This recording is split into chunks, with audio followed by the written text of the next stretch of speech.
ya kutatua changamoto ambayo labda kwa mara ya kwanza pale uliponunua PC au kompyuta ya kwako ukajaribu kuaccess baadhi ya website, kwa maana ya institutional website, kwa mfano UDSM, ARIS, UDOM, SR2 pamoja na NECTA. Website za NECTA zote zile za governmental websites, ukawa unapata changamoto ya kuweza kuingia. Sasa bana, leo nimekuletea utatuzi wa changamoto hiyo. Kidogo ni changamoto ambayo inasolvika vizuri tu. Sasa leo bana, tunaanza kama ifuatavyo. Ingia kwenye control panel ingia kwenye search hapo chini, then search control panel. Kisha baada ya kupata control panel, nenda kwenye network and internet. Baada ya kuingia kwenye network and internet, ingia kwenye network and sharing center. Sasa hapa tunaona sehemu itakuwa kama hivi. Sasa hapa inategemeana sasa na wewe internet ambayo unaweza kuitumia, kwa maana ya kwamba umekuwa connected kwenye internet ya aina gani. Kwa mfano wifi ya Ethernet pamoja na vingine. Kwa mfano sasa kama mimi nimekuwa connected kwenye Ethernet. Sasa na click hapa kwenye internet ninayotumia, hii hapa imeandikwa Ethernet 2. Then baada ya kuclick naingia kwenye properties. Baada ya kuingia kwenye properties nachagua Internet Protocol version 4 TCP/IPv4 . Then baada ya kuichagua ninaenda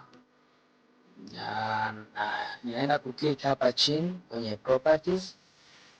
Baada ya kuclick kwenye properties, sasa utakuta sehemu itakuwa kama hivi. Sasa hapa juu imekwambia use the following IP address. Achana na IP address, njoo hapa chini ambapo itakwambia kwamba use the following DNS server. Utaikuta ipo kama hivi. Sasa click hapa kwenye use the following DNS server, kisha weka DNS server ifuatayo ambayo ndio itakusaidia kuweza access website zile ambazo unapata shida kuweza kuaccess. Click 8, weka 8. Hapo imeshakuwekea nukta, kwa hivyo utahamisha kaza, utaweka 8. Then hapa tena utaweka 8. Hapa utaweka 8 na hapa chini utaweka 8. Then utaweka 8 tena. Then utaweka 4. Hapa tena utamalizia 8. Tazama kwa makini ili usiweze kuchanganya. Preferred DNS server umeweka 8888. Alternate DNS server umeweka 8844. Baada ya hapo validate the setting upon exit, then click OK. Na hapo sasa tunasubiri ili troubleshoot ina run, wakati tunasubiri changamoto iweze kutatuliwa, tuweze kuingia kwenye zile website ambazo tulikuwa tunasumbuka kuweza kuingia.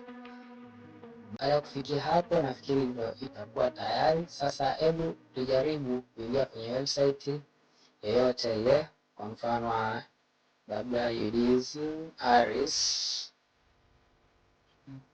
Kwenye UDSM ARIS, then tuna click enter. Then tuangalie, yes, unaona sasa kama hivi UDSM ARIS. Sasa unaweza ukaingia website ya kwa maana government website, kwa maana ya NECTA pamoja na nyingine. Sasa unaweza ukaingia